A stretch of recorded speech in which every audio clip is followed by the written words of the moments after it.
আসসালামু আলাইকুম। আজকে আমি পঞ্চম শ্রেণীর ১৬ পৃষ্ঠার ১১ নম্বর অঙ্কটা করে দেখাবো। শফিক সাহেব তার নিজের গ্রামে দরিদ্র মানুষদের মাঝে ৭৫০টি ৫০০ টাকার নোট দান করলেন। তিনি মোট কত টাকা দান করলেন? একটি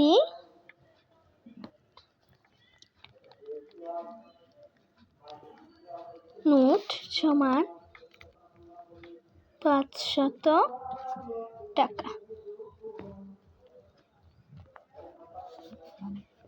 সুতরাং ৭৫০টি নোট সমান ৭৫০ গুণ ৫০০। আমি এই সাইড দিয়ে গুণটা করে নেব।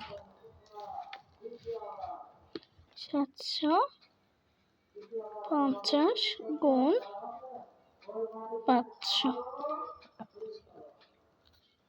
শূন্য শূন্য শূন্য, এখানে একটা শূন্য দিয়ে দিব।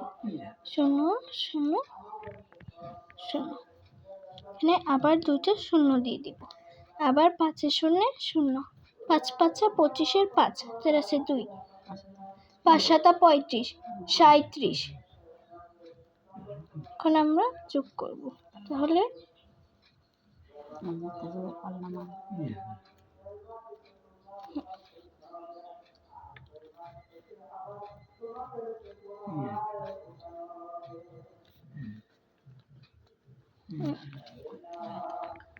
সুতরাং উত্তর